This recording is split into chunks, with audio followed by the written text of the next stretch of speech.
What's up, guys? Welcome back to another video. And today we have the Mark 5 Golf in the shop. And what we're going to do is we have a lot of cool upgrades for the Golf. The Golf been acting up. Let me show you guys what has been going on with the Golf. Look, guys, my power steering, literally, my light. One morning I came outside to start my car and I had no power steering after going through a puddle. So we're going to go ahead and put a new power steering rack in here.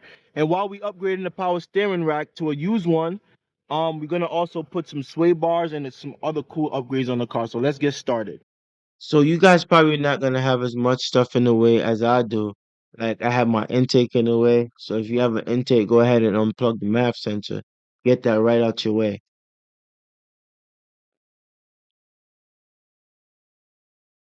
And then you need a 10 mm socket to go ahead and get the battery out.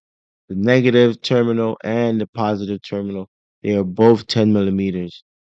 If you have that bracket that retains the battery, you're gonna need a swivel 13 to get down to try to remove that bracket. If you don't have a Super 13, it's gonna be a little bit difficult because you can't get it with a straight socket.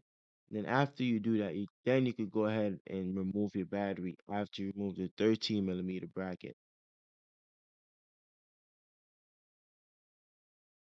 So right below, after you remove the battery, is gonna be the battery tray, and it's 10 mm as well to remove the battery tray. Mine, I just had two screws in there. You're gonna have like four of them.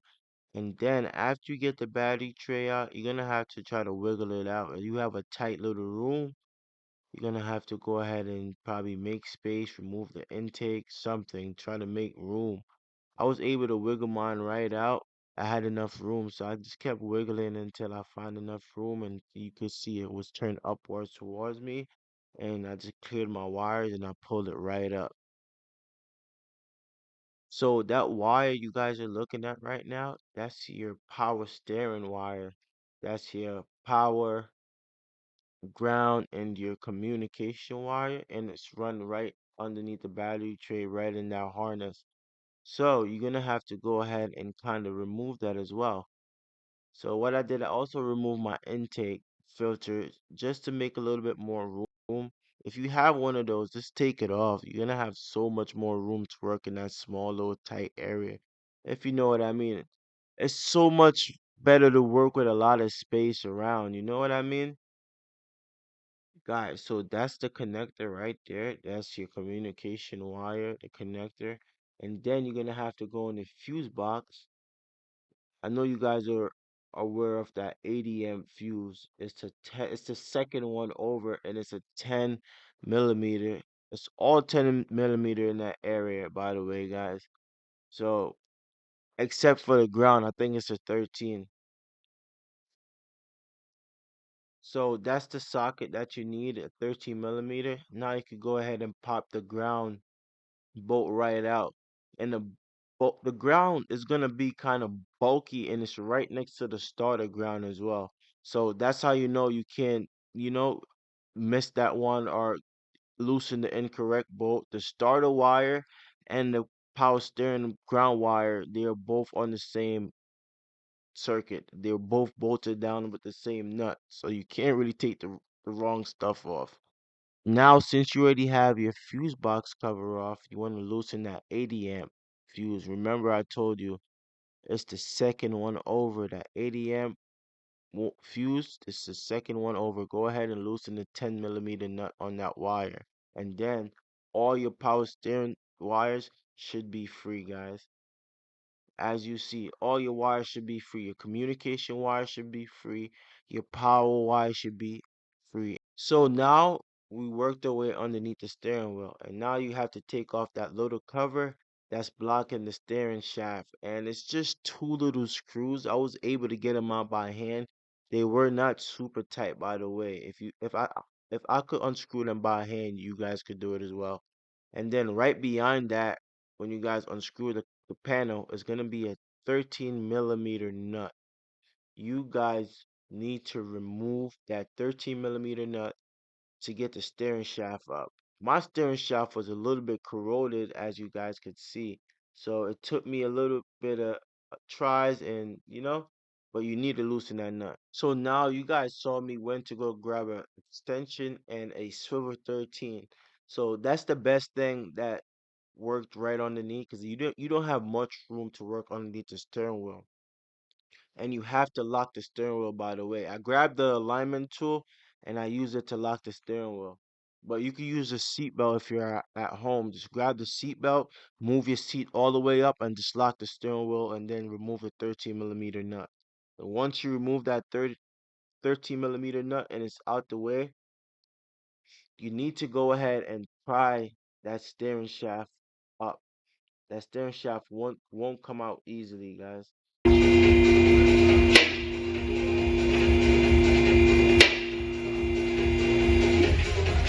So now we worked our way all the way to removing the wheels, guys. So now go ahead and take off both driver and passenger wheel. You should already know what size it is. All Audi Volkswagen is a 17 millimeter to take the wheel off.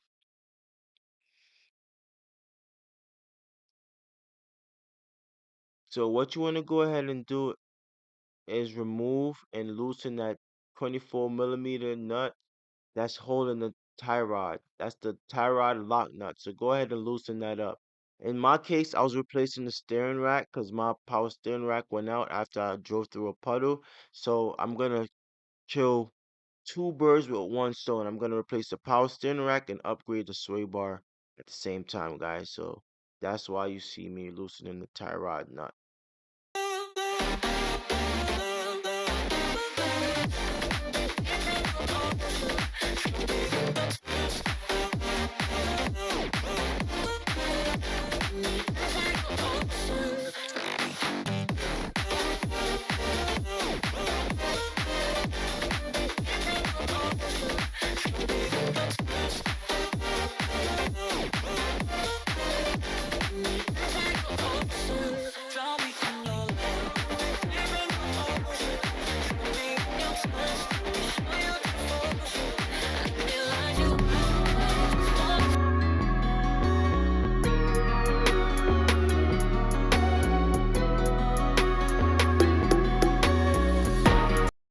Here we are going to disconnect the anti-roll sway bars.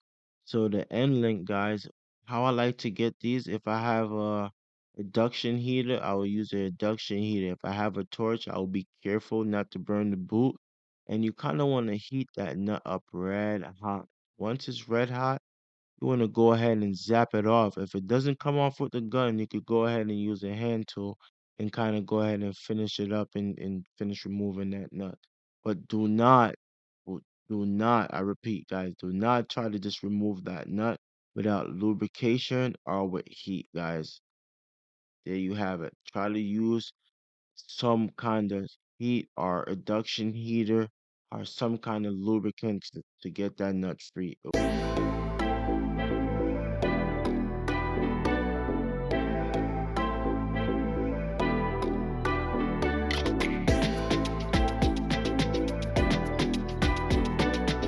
Yo, you see how quick that was? With the right tool, it's always quick.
Yo, why the hell does Subframe boat look like this in the back? That's how the Subframe boat look in the back. Fall back one. Look guys, this is what the Subframe boats look like in the far back one. That is weird. You can't really get them mixed up.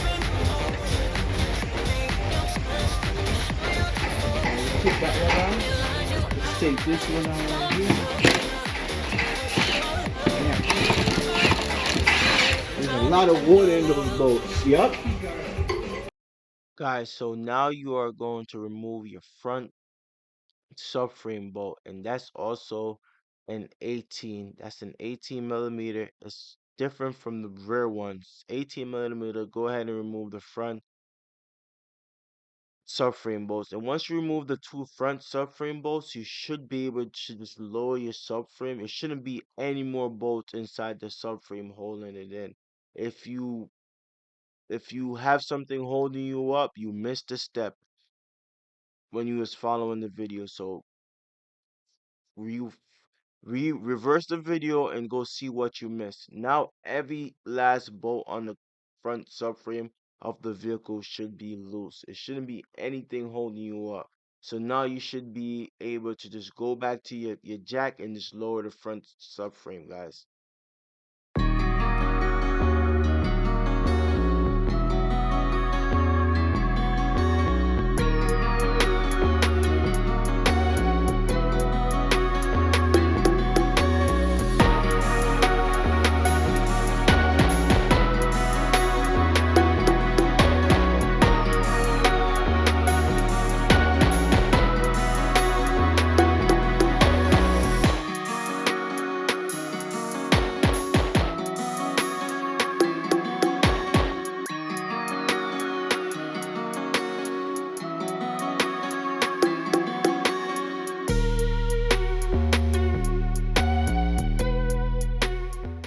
Now that we got the steering rack all the way down, guys, now we're gonna go ahead and remove the T30 that's holding the heat shield over the steering rack.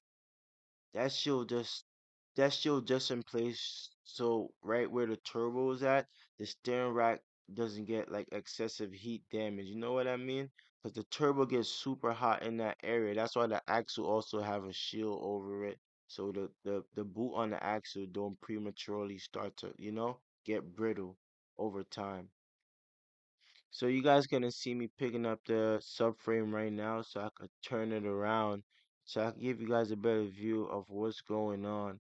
And it's not that heavy, guys. It's literally not that heavy. Only thing that's in there is the power steering rack, and you're picking up like a lot of aluminum components. So it's literally not that heavy. So don't think I'm like a big strong man or something. You know what I mean?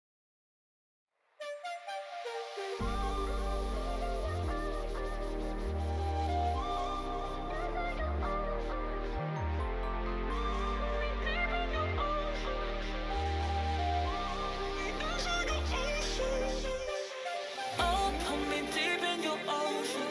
Drown me in your touch. Let me show you devotion. Let me light you up. I just wanna show you the depths of my love. Let me enter your ocean. Are we in your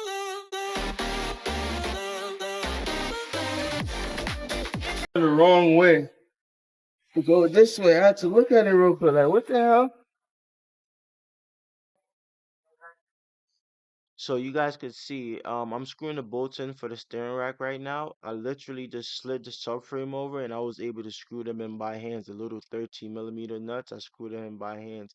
The subframe is not too heavy. It's all aluminum, so you're able to just slide it over and get your bolts all started by hands. Once they're lined up, you could start the steering rack bolts by hand.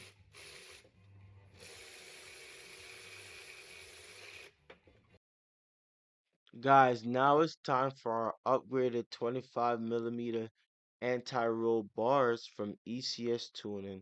Let's give ECS Tuning a try for the first time. All right, guys. So that's the sway bar. So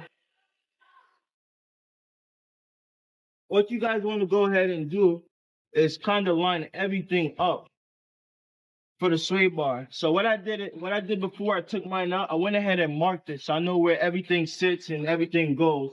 And I also have marks by the subframe where the sway bar should supposed to sit.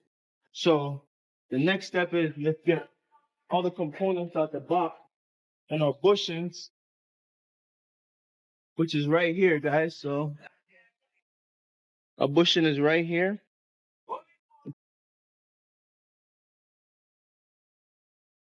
This is our bushing inside and all the other components. That's the bracket and everything. So let's go ahead to the side. So this is our bracket from ECS. Look at, we're gonna have one on the lower side. All right. You have two brackets, guys.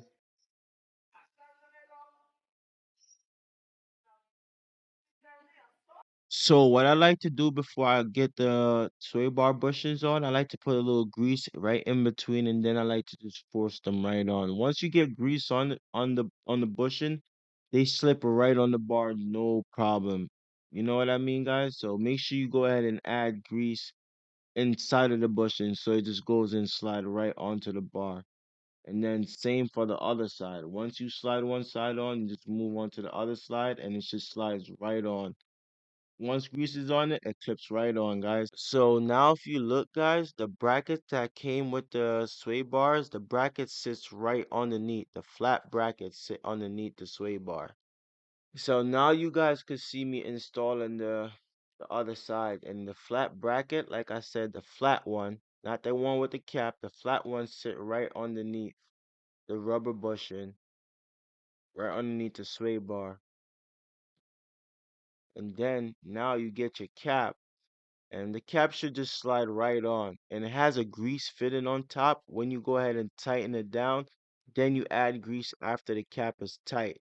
You don't add grease right now. You add grease when you get the cap secure with the nuts and bolts.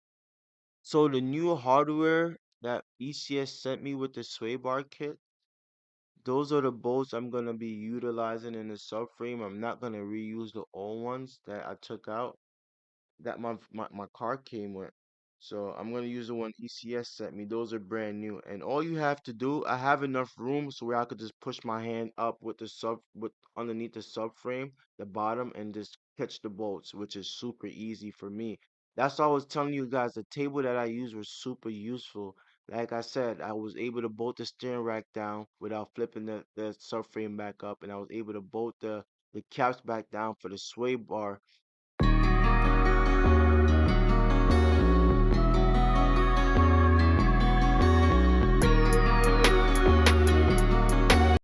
Guys, now that we have our sway bar installed, go ahead and tighten those little lock-in tabs.